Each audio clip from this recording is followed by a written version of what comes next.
In this section, we're going to spend just a little bit of time talking about theories of thinking, trying to look at the human mind and how it works, how it solves problems, how it processes information. When we get into the persuasion unit, we will look more specifically at an application to the communication process. So this is just a short unit and a general overview of how thinking works. We do it so automatically and inherently, but often we don't stop to think about what's actually involved. Thinking involves conceptual behavior. There are two broad approaches to concept formation. One is behavioristic, the other is cognitive. Is it like we talked about language being innate and simply being, in a Skinnerian sense, being reinforced through positive and negative reinforcement?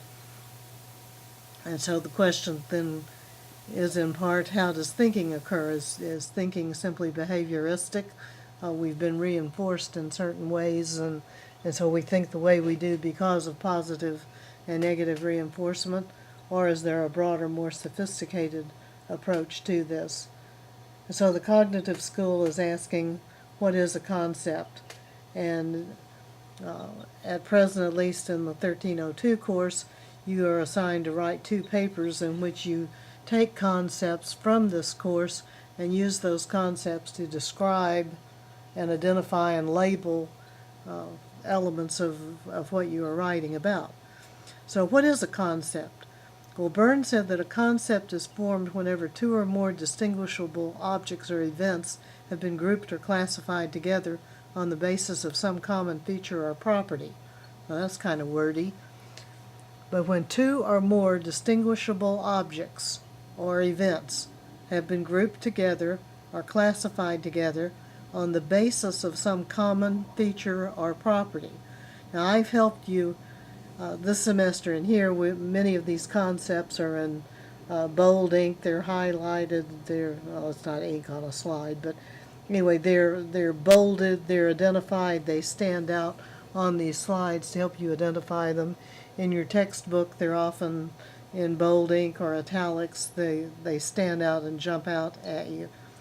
But a concept, an apple is a concept. A car is a concept. Graduation is a concept.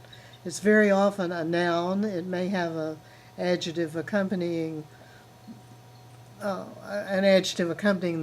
noun, such as University of Houston graduation, University of Texas graduation, red car, blue car. So, but anyway, these are concepts whenever 2 or more distinguishable objects have been grouped or classified together because of common features, common properties that they have.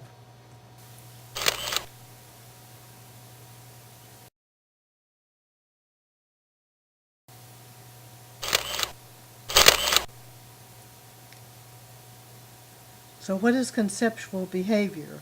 Well, the first phase of conceptual behavior is learning the concepts, and that's what you're doing in Com Theory 1302.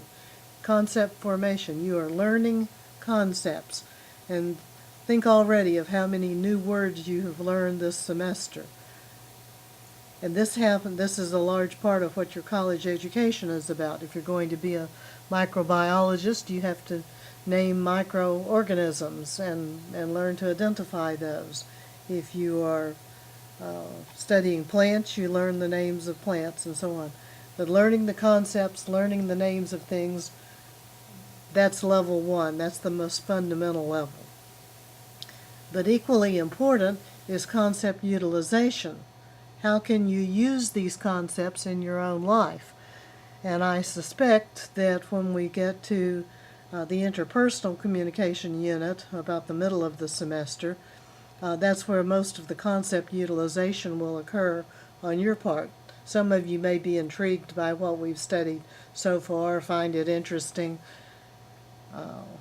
see some relevance to your life, but most likely when we get into nonverbal communication and dimensions of that, when we get into something like disengagement strategies, what kinds of concepts can you learn that are techniques for dumping another person out of a relationship, what are the stages for relationships as they develop, as they come apart, you're likely to see your own life and identify aspects of your own life using some of those concepts.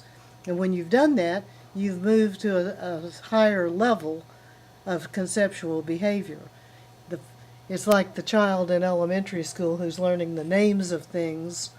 It's one thing to know what a car is, it's something else to be able to drive it. And so that's the difference between concept formation and concept utilization.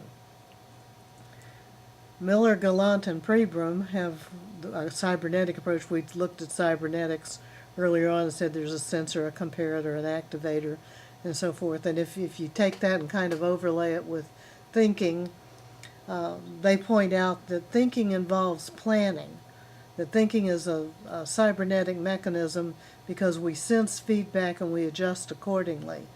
If you as a teenager were some of you may still be teenagers, but you're propositioning your excuse me, you're propositioning your parents to get the car for the weekend or to get more money for a particular event, you may watch their nonverbal cues and you sense their feedback. Is this going well, or are they frowning and having a negative, aversive reaction to what you're suggesting? And so you'll adjust accordingly. And we'll come later on in the interpersonal unit to compliance gaining strategies. What kinds of things do we do to get other people to do what we want them to do? Well, compliance gaining is a concept, and you now know the name of it, and some of compliance gaining you know how to do intuitively because you've seen other people do it, or you just kind of figured it out on your own. But your ability to consciously use things like alter ego and alter casting and pre-giving and so forth, some of those compliance gaining strategies should be better formulated in your mind once you've completed that unit, and then they'll be at least potentially useful to you in life as part of your reservoir of communication techniques. So anyway, Miller, Gallant, and Pribram said that they developed this little TOTE model. They say we test, operate, test, exit. We try something out, we operate with it for a while. If it works well, we keep it. If it needs modification, we modify, we test again, and then ultimately we exit whatever mode we've been in and move on to something else. Not a very sophisticated model, but it's theirs.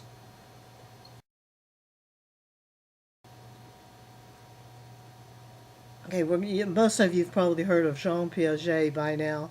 Jean Piaget has what's called the developmental school of thinking, and is most noted for the little test where you pour water from a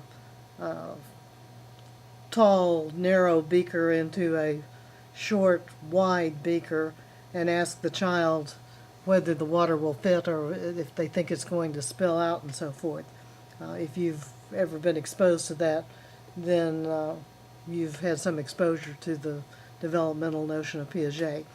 Piaget was interested, though, in how thinking involves a logic of relation that matures through childhood. The way we think, the way we see the world as children is very different from what happens with a mature adult with adequate thinking capacities. And he said that the key to intelligence and thinking is reversibility, or flexibility of thought. And let's look further at these phases. There are basically 4 stages that we go through. Birth to age 2 is the sensory motor stage. Everything's very concrete. Symbol use is concrete. The child, the infant, works with objects. They identify their tippy cup, their bottle, their favorite toys, their huggy blankets. They recognize their parents, siblings, people closest to them, but it's a very concrete kind of experience. From age 2 to, and if you've got a child who does this earlier than the phases here, than the stages identified here, you've simply got a brighter than average child on your hands.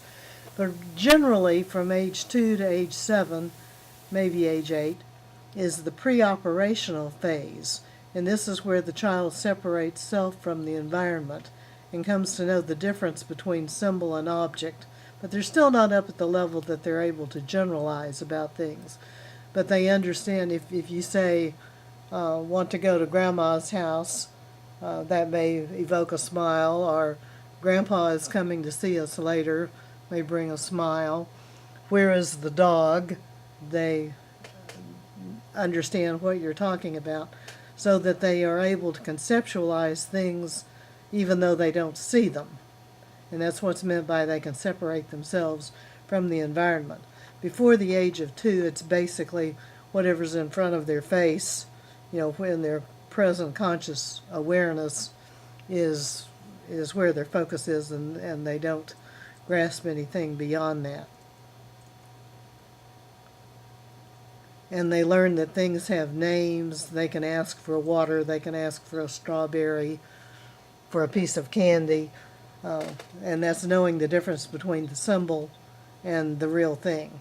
But like I said, they're not ready to generalize yet, unless they're very...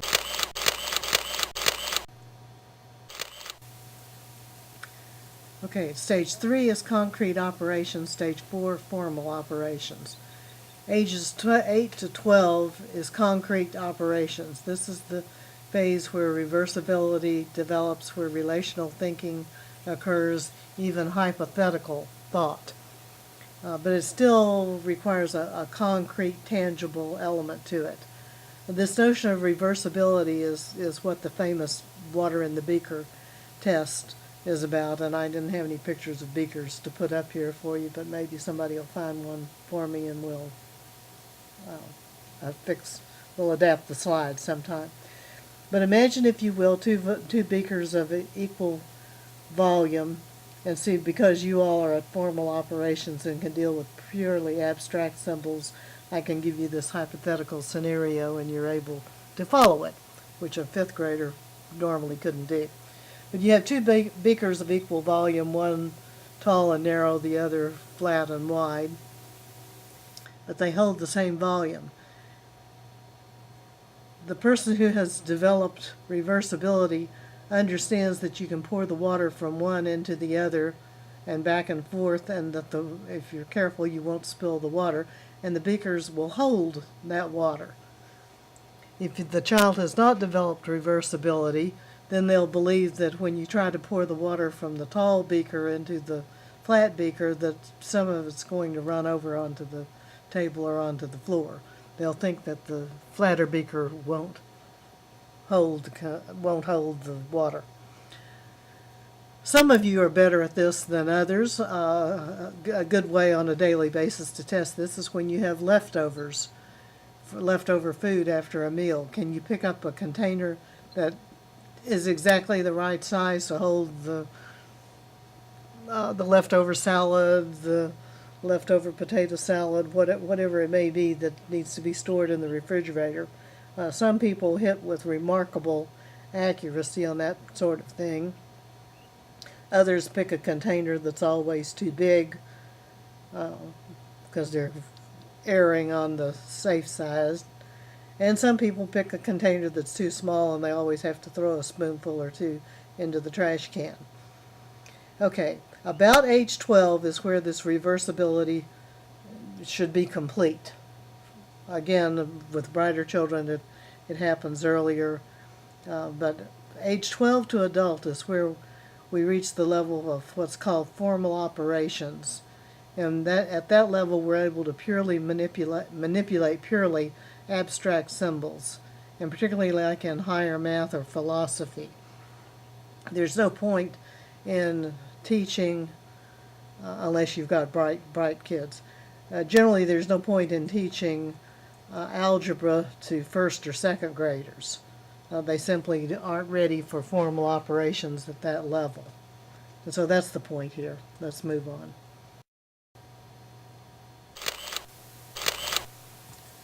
Okay, John Dewey is interested in thought processes and developed what is called the reflective thinking approach.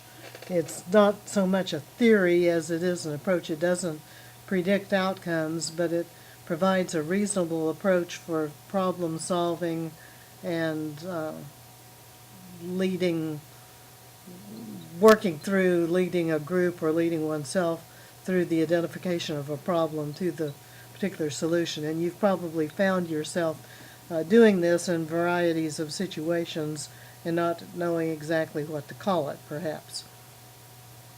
But much of our thinking involves problem solving. How do we get from point A to point B? How do we remember the material for the test? What plan's the best plan of action in order to accomplish goals A, B, C, and D, and so forth.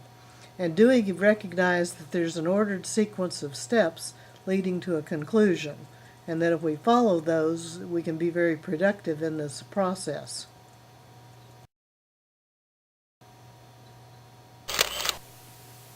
So here's Dewey's problem-solving sequence. Suggestion, intellectualization, formulation of hypotheses, reasoning, and testing. And this approach, this is a taxonomy. It's a list of related concepts. This approach is used in many group discussion classes and is certainly valuable to individuals as well as groups as a process, as a sequence for mental problem solving. And if groups would do this approach more often, they might solve more problems more quickly. But phase one, suggestion, and we'll see a little more of this when we get to the group chapter, group dynamics chapter section. Phase one, suggestion, involves the identification of the problem. Intellectualization, careful definition of the problem, definition of any terms that are unclear, definition of aspects of the problem, causes, effects, any of those kinds of things. Then formulation of hypotheses, calculating what our possible solutions might be. This phase often also involves the establishment of criteria. How much money can we spend? How much time do we have? How many people do we have that are available to work on the project?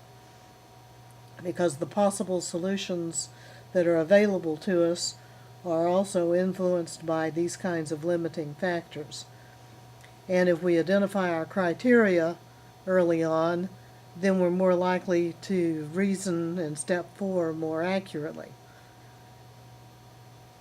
Reasoning shows the advantages and disadvantages or consequences of a particular solution. And finally, testing is where you actually implement the course of action and then you see the consequences of the solution. And although Dewey didn't put the word criteria in his 5 steps, it's worth focusing on for just a moment because it's fundamental to that inherent process of calculating the possible solutions and reasoning through those. For example, if you go to the grocery store to buy a loaf of bread, most of you know immediately where you would go, which loaf you would pick up, and what you would or would not do if your favorite loaf of bread was not there. But do you purchase bread based on cost? Do you do it based on flavor? Would you take a package that had a tear in the wrapping? Probably not, because you don't want germs and you want freshness.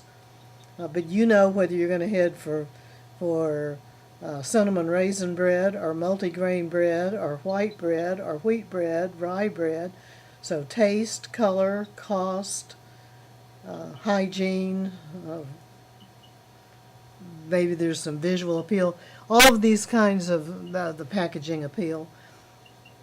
All of these kinds of elements are criteria that you are using as you define what you're looking for and as you calculate what your alternatives may be. So anyway, this is a very useful approach, and it has applicability across a wide variety of contexts.